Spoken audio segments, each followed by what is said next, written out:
Bismillahirrahmanirrahim. Assalamualaikum warahmatullahi wabarakatuh.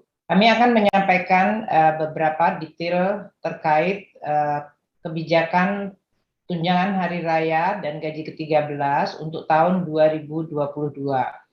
Seperti diketahui, pemberian tunjangan hari raya bagi aparatur negara dan pensiunan selalu memperhatikan keseimbangan dengan pelaksanaan program-program lain dan tentu diatur di dalam Undang-Undang APBN, sehingga harus mencerminkan kemampuan keuangan negara.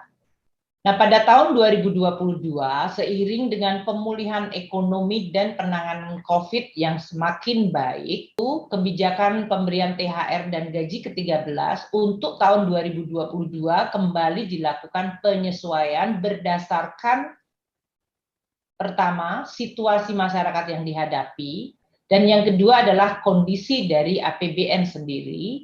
Kebijakan ini yaitu THR dan gaji ke-13 telah ditetapkan oleh Bapak Presiden melalui peraturan pemerintah nomor 16 tahun 2022. Untuk THR dan gaji ke-13 tahun 2022 ini dilakukan penyesuaian besaran, yaitu diberikan sebesar gaji dan pensiunan pokok plus tunjangan yang melekat pada gaji atau pensiunan pokok, yaitu yang tadi saya sampaikan, tunjangan keluarga, tunjangan pangan, dan tunjangan jabatan struktural fungsional umum. Dan untuk tahun ini, kita tambahkan 50% dari tunjangan kinerja per bulan bagi yang mendapatkan tunjangan kinerja. Jadi besarannya lebih besar dari tahun 2021. Karena THR dan gaji ke-13 diberikan kepada aparatur negara, dalam hal ini aparatur negara di pusat dan di daerah, termasuk TNI dan Polri. Nah, untuk instansi pemerintah daerah yang mengelola aparatur negara daerah, ASN daerah, paling banyak 50% tambahan penghasilan dengan tentu memperhatikan kemampuan kapasitas fiskal daerah masing-masing. Jadi kalau untuk pemerintah pusat tadi tunjangan kinerja per bulan ditambahkan kepada THR dan gaji ke-13, untuk instansi daerah 50% adalah paling banyak 50% tambahan penghasilan. Tentu memperhatikan kemampuan fiskal masing-masing daerah.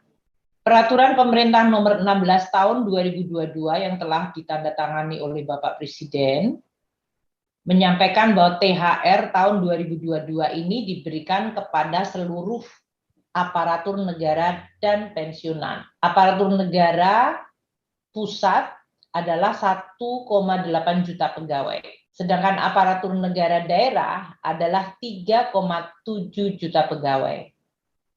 Sementara pensiunan adalah sebanyak 3,3 juta orang. Kebijakan pemberian THR ini telah diatur di dalam APBN, Undang-Undang APBN tahun anggaran 2022, di mana anggarannya membayar THR dialokasikan melalui satu, untuk ASN pusat yang bekerja di kementerian lembaga, alokasi anggarannya adalah 10,3 triliun, yaitu untuk seluruh ASN pusat, TNI, dan Polri. Untuk ASN daerah atau aparatur negara daerah, anggarannya berasal dari dana alokasi umum, yaitu sekitar 15 triliun, ini untuk ASN daerah, baik PNS daerah maupun PPPK.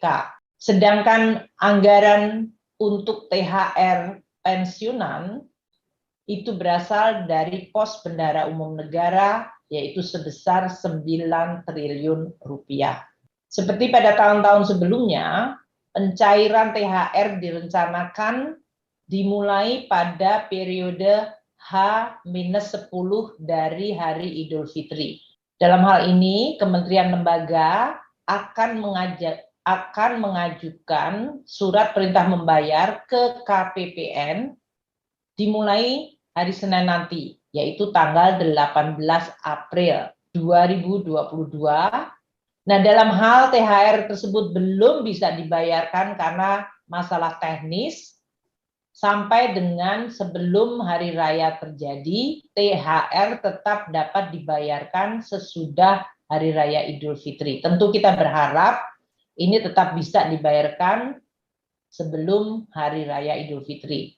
Untuk gaji ke-13, pengaturan pemberian THR di dalam PP nomor 16 2022 tersebut mengatur pemberian gaji ke-13. Tujuannya adalah untuk membantu seluruh aparatur, terutama pada saat menjelang tahun ajaran baru yang dilaksanakan pada bulan Juli, yang biasanya identik juga dengan kebutuhan-kebutuhan belanja bagi putra-putri dari anak-anak ASN TNI Polri. Bantuan gaji ke-13 ini diharapkan bisa memenuhi kebutuhan biasanya berbagai belanja untuk keperluan pendidikan. Demikian yang bisa saya sampaikan.